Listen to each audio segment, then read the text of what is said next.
Hi, this is Albert Guerrier, and in some circles I'm known as Albert Armageddon. Um, this is going to be a video about how I became a ring announcer. There will be no edits, so if I mess up along the way, you're going to see those, because I don't feel like starting this over and over again. Anyhow, catalyst for majority of it was a game called The Sims Online. And I'll explain that in a moment when I get to it. But it's a game where you set down a foundation, you build up your house, you put some stuff in, you bring people in, and you just have fun. Like I'll explain that in a moment. Um, in reality, it all began with a guy by the name of Joe McHugh. On WWE, or then WWF broadcast a long time ago, when Titan Sports was known as Capital Sports, he would be on at the beginning of it, and he mentioned people like the timekeeper, the referees, who was in charge of the commission, because back then you had state athletic commissions that licensed, or not licensed, but had to be at events to make sure that everything was on the up and up. You don't see that nowadays, but I mean, you do, but not as often as you did then. And he just had this very interesting style. I wish I could repeat it for you.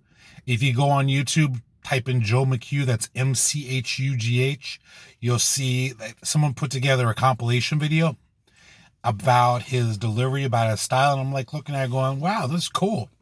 I like this.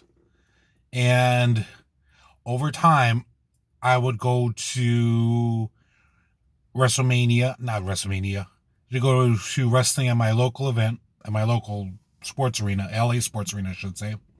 And basically, Billy Anderson, you might know him as one of the mercenaries, and then Lee Marshall would do ring announcing there as well. And I looked at Joe McHugh and I'm like, if I ever got into wrestling, I'd want to be a ring announcer. I'm not athletic. Believe me when I say this. I'm not athletic by any means whatsoever, so I'd want to be a ring announcer. I'm going to change gears here, go with a different story, but but all these stories are going to tie together. Trust me. When I was in grammar school, not being athletic, wasn't really one for the sports aspects. We do PE. I'd be the group that always be picked last. I was part of a group, like, I want to say an outsiders group. It was me, Roosevelt McLean, Manuel Vasquez, and Marvin Fernandez. Use their names because they were great friends of mine. We were all in that same kind of boat. We were kind of all to ourselves. We kind of invaded our own games, and we were comfortable around each other. We weren't the jocks. We were, I don't know if you could say we were a clique, but we weren't part of like the jocks or the band heads or whatever. Although some of us did have friends with some of them, but we weren't in those particular settings. As a result, I kind of kept to myself, was very introverted. Putting me in front of people to actually speak, I was kind of bashful. I also was the youngest out of my entire class, started school early, so I was always a year behind everyone else in terms of age, and I just kept to myself. Got to high school, became a little bit worse, because in grammar school, we were all segregated. Grades were with grades, boys were with boys, girls were with the girls. High school came around, and you think that would have helped things out, but when you get thrown into everything, to then try to have conversations and try to fit in when you didn't really fit in before, that's scary. Myself, I've always said that I'm a Kimmy Gibbler. If you ever watch Full House and Fuller House, Kimmy Gibbler is a character on there who is friends of a character called DJ Tanner. And basically, in my life, I've had a few wonderful DJ Tanners in my life that have come along, showed me how much that I mattered, and I felt loved when I didn't really feel loved before. But that's beside the point. I kept to myself for the most part. Sure, I made friends, but I really kept to myself. And the fact of me getting in front of people and public speaking wasn't happening because I would get super nervous. I'd get kind of like, if you look at a turtle, it's like, here's the shell, here's the head's all the way back here. So, that being said, flash forward a bit. I said to myself, it's like with what I've seen in terms of Joe McHugh, in terms of Lee Marshall, in terms of Billy Robinson. No, not Billy Robinson, Billy Anderson. Sorry about that. If I said Robinson before, I apologize. But it's Billy Anderson. I said to myself, if I ever got into wrestling, I'd want to be a ring announcer. Didn't think that opportunity would ever come around because basically it's a more of a close-knit thing, and it's really kind of hard to get in. And time went on, and I saw works of Jeremy Borash, and that made me want to become even more. It's like all these people that I'm like getting inspiration from. Now we're going to come back to the story about the Sims Online. I met someone on the Sims Online bulletin board. And as a result, I tried to date her. And when I went out to her place, I found out that she did a radio station. She was very popular. She had a lot of fans. She had people listening to her, and I just happened to be there on a day that she was doing her show. And I'm thinking to myself, if it's this easy, I might as well just try myself. So I got on Live 365 and put a playlist on. It wasn't really me for the most part. It was just my playlist of professional wrestling themes and other stuff. I called it Pro Wrestling and More because it was mostly pro wrestling centric in terms of music, but it had other stuff on it as well. It was a very eclectic playlist, mind you. But essentially what happened is I started doing a request show on Mondays. I think I got like 6 to 7 people listening max. She happened to be one of them. And in doing this, there were times that I spoke. And in doing this, it allowed me to get out just a little bit more. Just to put my head out a little bit of that shell. But I wasn't there yet. I would go to a place called the Bruin View to watch WWE pay-per-views. And at the time, there was a federation called Scott County Wrestling that was promoting their shows. They were just getting off the ground as well.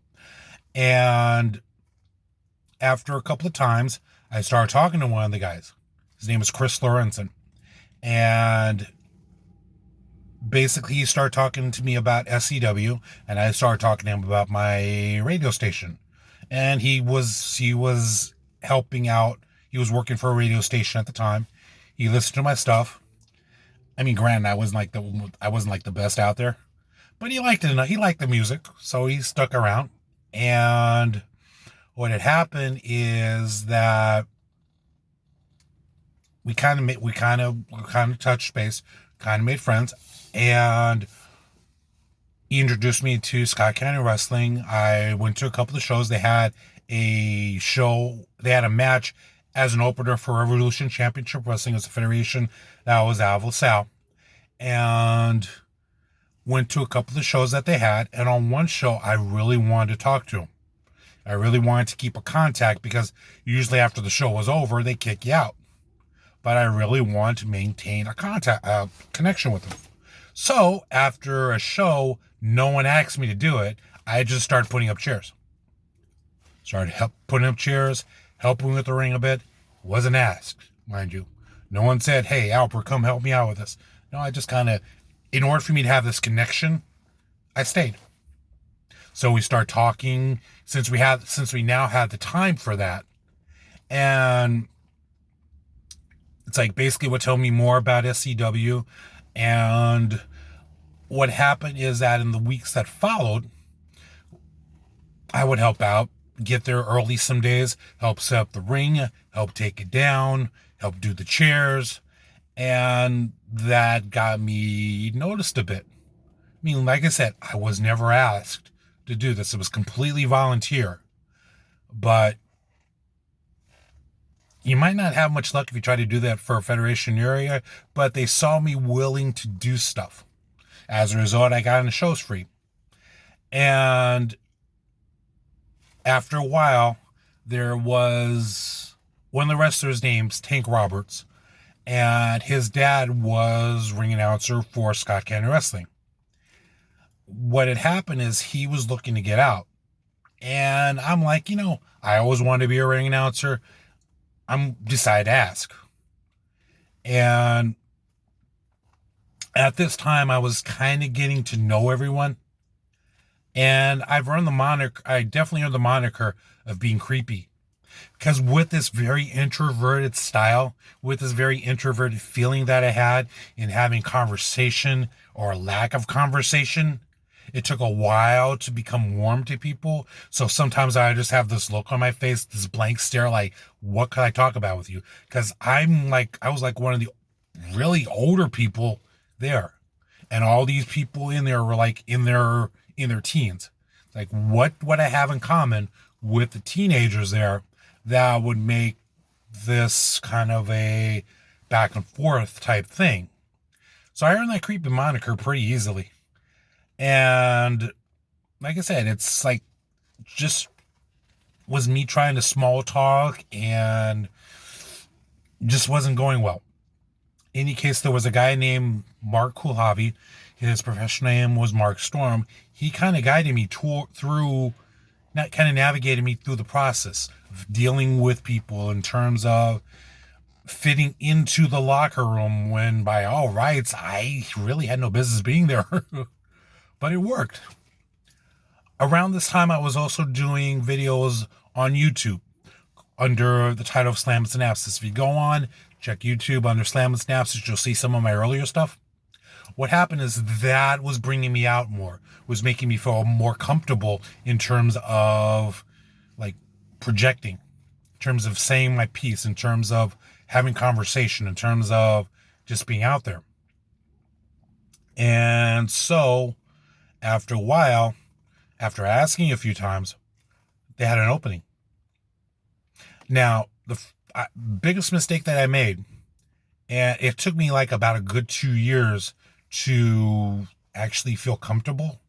My mistake was thinking that the microphone would carry me, would carry the voice, would make it seem like I was more than I was. And if I were to tell anybody that I knew that I did ring announcing, they wouldn't believe me. Why? Because I just wasn't comfortable. Wasn't comfortable at all with that. But the fact that I got up in front of people with a mic in my hand, with all eyes staring on me, I'm like, my energy level was like super low. Because I figured, like I said, the mic would do it. And it's like, okay, I do this a day or two and say I did it and call it a day. So first show I did, super nervous, still trying to navigate through everything, and got to the main event. At this point, up to this point, my energy level was really not there because I was still trying to find my way. Was still trying to find my comfort level. Like I said, it took about a year or two to get there, but I was just trying to find the comfort level. Main event, like I said, it came, and I kicked into main event mode. At this time, the lights went off because it was part of the entrance of the talent that was coming out. So when I jumped into main event mode, all this energy started coming up, and it's like, ladies and gentlemen, from here and blah, blah, blah, this is your main event. Can't do that now. And it kind of got their attention. After the show, they said, we can't keep turning the lights off for you. If you're going to keep doing this, which sounded like I was getting a second chance, if you're going to keep doing this, you need to have that energy that you had with the main event at the rest of the show, through the first part of the show. So I kept that to mind, tried to build up the energy, tried to build up the excitement level, and I kept getting asked back. they kept letting me do this. And picked up the energy, got to a point to where mentioning sponsors more, started engaging with people a little bit more, was finding it a lot easier to get along with the talent, was finding it easier to get there and go. Got rid of that creepy moniker after a while because it was because it was much easier for me to have a conversation.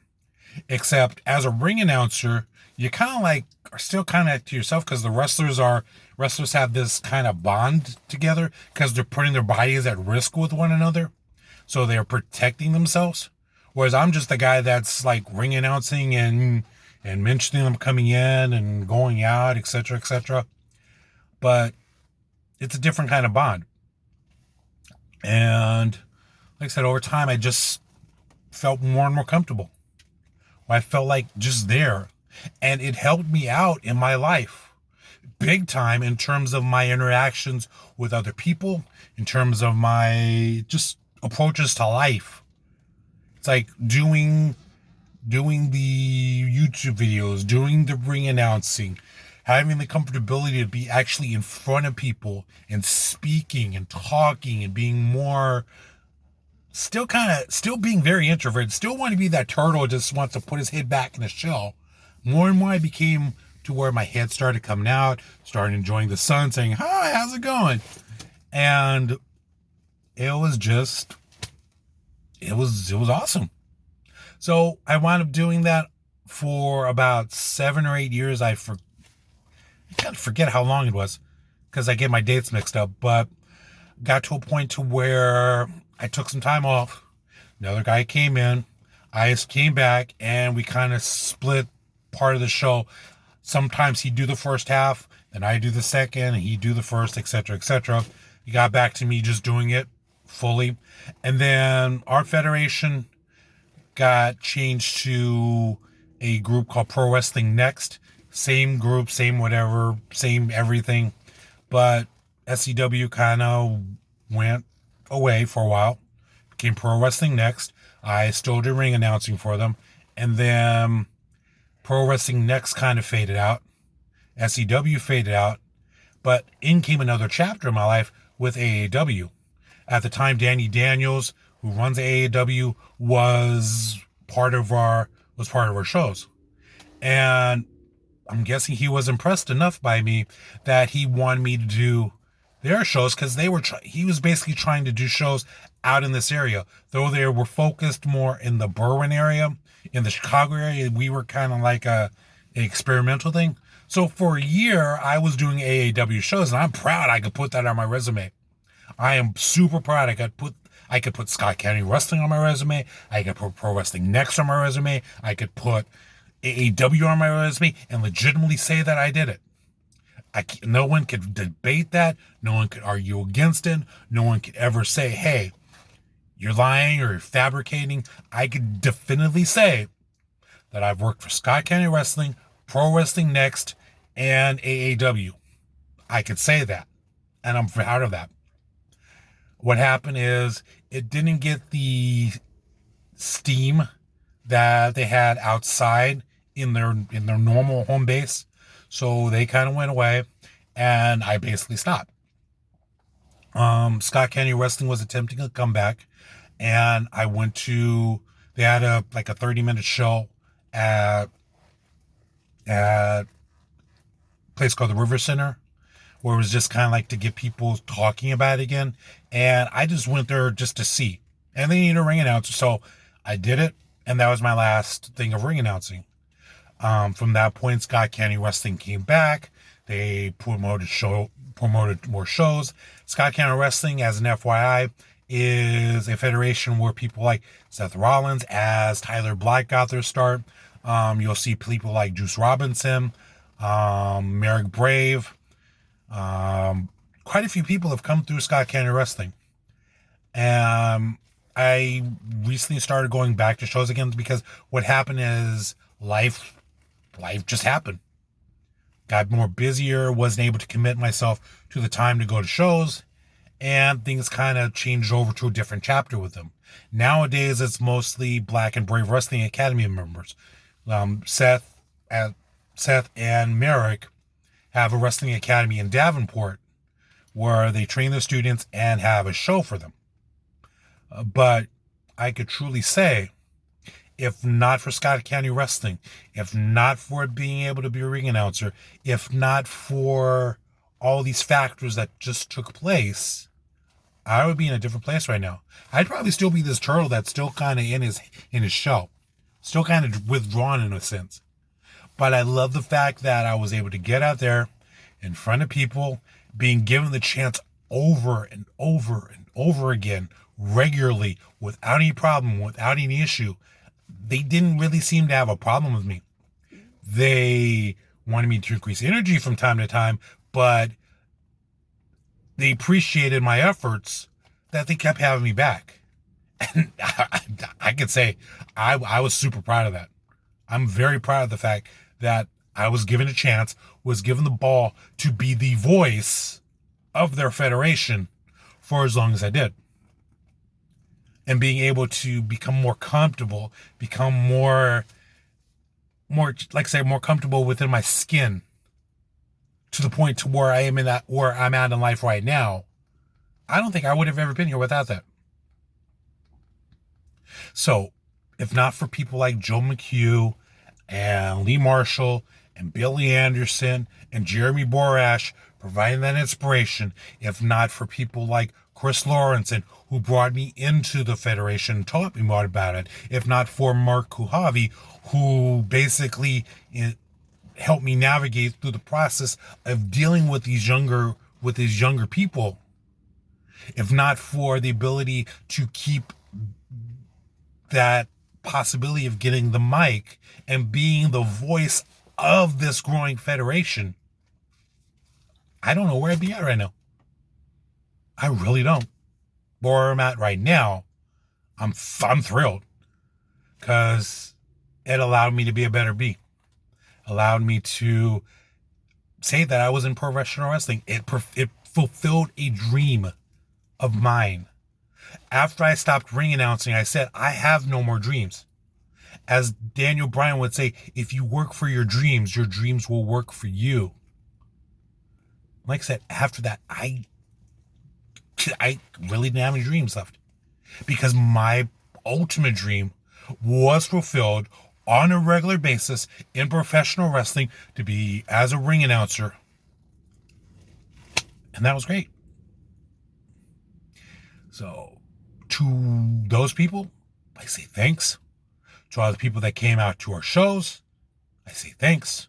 And for all you people that are watching this right now, that are still with me at the 23-minute mark, thanks for joining me on this ride.